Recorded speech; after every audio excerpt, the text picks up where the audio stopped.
वांग्याच्या आपण बऱ्याच रेसिपी पाहिल्या असेल, पण हे हिरव्या वाटणामधील वांगं एकदा नक्की बनवून पहा. चवीला खूप भारी लागतं. बनवायलाही खूप सोपं आहे आणि चवीला तेवढं अप्रतिम लागतं ना, की एकदा बनवला तर नक्कीच परत परत बनवाल आणि बाकीच्या सर्व पद्धती विसरून जाल. तर हे वांगं बनवण्यासाठी आपल्याला सर्वात आधी एक चटणी बनवायची. तर त्यासाठी काय करायचं आहे, कढई घ्यायची, त्यामध्ये पाव कप आपण शेंगदाणे घेणार आहोत. आता इथे तुमच्याकडे जर शेंगदाण्याचं कूट असेल तयार, तर तोही तुम्ही वापरू शकता. तर शेंगदाणे आपल्याला जास्त लाल नाही करायचे आहेत बघा. थोडे-थोडे हलकं सालं निघायला लागली, का आपण हे शेंगदाणे काढून घेणार आहोत आणि याची थंड करून सालं काढून घेऊया हलकी-हलकी. त्यानंतर 1 चमचा तेल घालायचं आहे कढईमध्ये आणि यामध्ये घालणार आहोत एक मोठ्या आकाराचा कांदा असा उभा चिरून घेतलेला आहे. छोटे असतील तर 2 घेऊ शकता. हा मोठा होता ना, त्यामुळे मी एकच कांदा घेतलेला आहे. आता कांदा आपल्याला हलकासा भाजून घ्यायचा आहे. गॅस मीडियमवरती ठेवलेली आहे.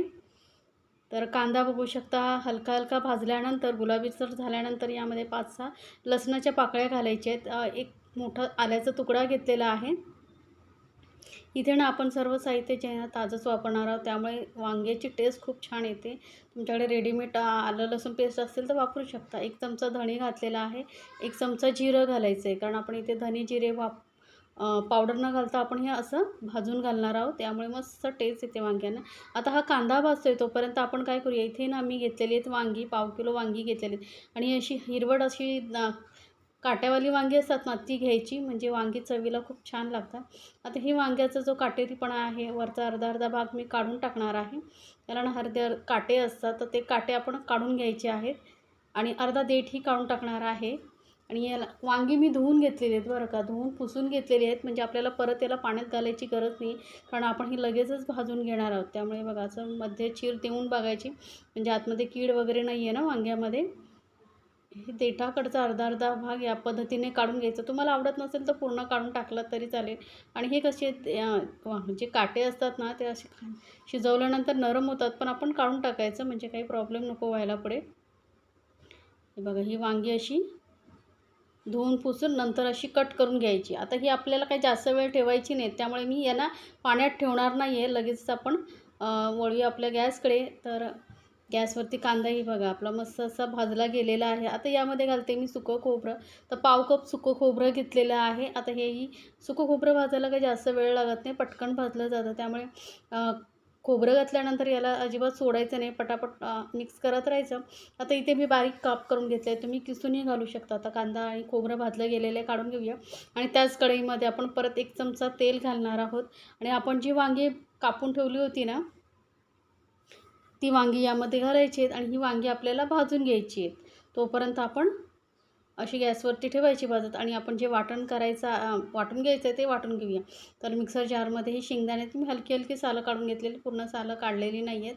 आता याला दरदरीत वाटायचं बरं का, एकदम पावडर नाही करायची. थोडं जाडसर असं वाटून घ्यायचं, म्हणजे काय होतं जेव्हा आपण ही वांगी खातो ना, तर हे शेंगदाण्याचे तुकडे खाण्यासाठी मस्त लागतात. तर आता मध्येच आपण वांगी ही चेक करूया बघा, हलका-हलका कलर चेंज होत आलेलं आहे वांगं. असं वांगं भाजून घेतल्यामुळे काय होतं, चवीला खूप छान लागतात ही वांगी आणि लवकर शिजतात ही. हे बघा वांगी अशी पलटून दुसऱ्या साईडने आपण भाजून घेऊया. तर आता याला परत आपण झाकून ठेवूया आणि आपली जी दुसरी चटणी वाटून घ्यायची आहे ती वाटून घेऊया. तर हे आपण जे कांदा खोबऱ्याचं वाटण केलं होतं ते घालून घेऊया. आता इथे या वांग्यांमध्ये आपण अजून 1-2 साहित्य ॲड करायचे आहे, ते म्हणजे काय, हिरव्या मिरच्या घेतलेल्या आहेत. इथे मी 4 हिरव्या मिरच्या घेतलेल्या आहेत. ह्या खूप तिखट आहेत, त्यामुळे मी 4च घेतलेल्या आहेत. आता तुम्हाला तिखट किती आवडते त्यानुसार हिरवी मिरचीचं प्रमाण कमी जास्त करू शकता. खूप सारी घालायची कोथिंबीर, यामुळे काय होतं ग्रेव्हीला टेस्ट आणि कलर खूप छान येतो. आता यामध्ये ना थोडंसं पाणी घालून आपण एकदम बारीक असं वाटून घ्यायचं आहे. शक्य होईल तेवढं बारीक वाटायचं, म्हणजे आपल्याला ग्रेव्ही छान लागते. तरी बघा वाटणाला कलर खूप सुंदर आलेला आहे, मस्त हिरवागार कलर आलेला आहे. आता आपण वांगीही चेक करूया. तर वांगीही आपली मस्त भाजली गेलेली आहेत बघा, मस्त नरम होतात आणि आपली ग्रेव्ही छान टेस्टी होते. ही अशी वांगी थोडीशी लालसर झाल्यानंतर काय करायचं, याला ना थोडं हलकं-हलकंसं बाजूला करूया वांग्यांना आणि आपण जी चटणी वाटून घेतली होती हिरवी, ती यामध्ये घालून घ्यायची आणि थोडीशी हलकीशी आपण इथे परतवून घेणार आहोत. म्हणजे काय होतं, थोडंसं यामध्ये जो काही मसाल्याचा कच्चेपणा वगैरे आहे, हिरवी मिरची घातली, ती छान अशी परतली जाईल. हे बघा मस्त असं हिरवं वाटण आपण वांग्याबरोबर छान असं परतून घ्यायचं. गॅस एकदम कमी ठेवायचा, कारण इथे अजून पाणी घातलेलं नाही, नाही तर ग्रेव्ही खाली लागू शकते. त्यामुळे गॅस कमी ठेवायचा एकदम आणि छान अशी ही वांग्याबरोबर ग्रेव्ही परतून घ्यायची आहे. नाही तर काय होईल, करपला ना तर वांग्याची टेस्ट बिघडेल.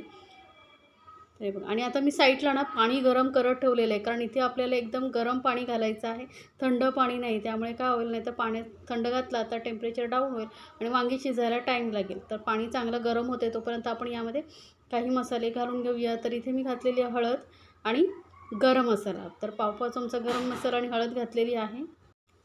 पण लाल मिरची पावडर घालणार नाही आहोत, त्यामुळे कलर हिरवागार राहतो. आणि घालूया चवीनुसार मीठ.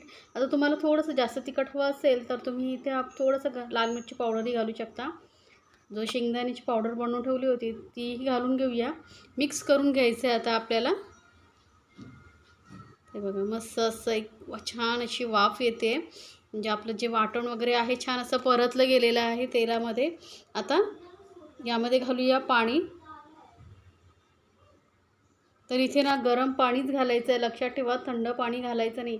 चांगलं मस्त उकळतं पाणी इथे घातलेलं आहे. तर तुम्हाला ग्रेव्ही किती हवी आहे त्यानुसार इथे पाणी घालायचं आहे, कारण वांगी शिजायला जास्त वेळ लागणार नाही, कारण आपण तेलामध्ये फ्राय करून घेतलेली आहेत ना, त्यामुळे दाटसर ही ग्रेव्ही असेल ना तर छान लागते.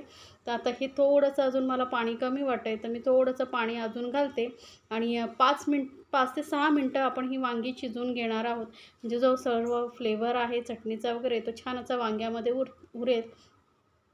तर इथे थोडंसं पाणी घातलेलं आहे मी बघा. मिक्सर जारमध्ये थोडं गरम पाणीच घातलेलं आहे आणि ते मिक्स करून घेते. आणि याला आता आपण असं 5 मिनटं छान असं शिजवून घेणार आहोत. गॅस एकदम मीडियमवरतीच ठेवायचा आहे. थोडंसं आपण पाणी थोडंसं अजून घालते मी, म्हणजे काय होईल, दाटसर ग्रेव्ही छान तयार होईल आपली.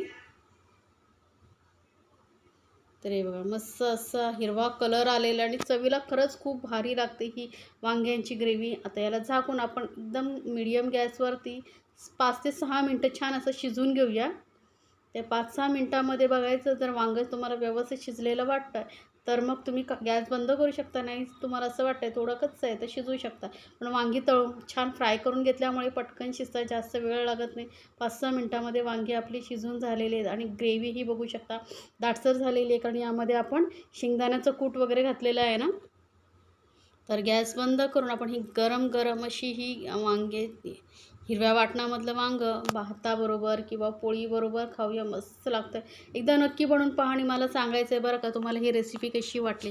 अशा छान छान रेसिपीसाठी आपल्या चॅनलला सबस्क्राईब जरूर करा आणि सोबतच बेल आयकॉनवरती नक्की क्लिक करा, म्हणजे काय होईल, माझ्या नवीन रेसिपीची नोटिफिकेशन लगेचच तुमच्यापर्यंत पोहोचेल. आणि तुम्हाला ही रेसिपी कशी वाटली ते मला कमेंट्समध्ये जरूर सांगायचं आहे. आणि तुम्ही कुठल्या पद्धतीने वांगी बनवताय तेही मला सांगायचे. वांग्याचे वेगवेगळ्या रेसिपी माझ्या चॅनलवर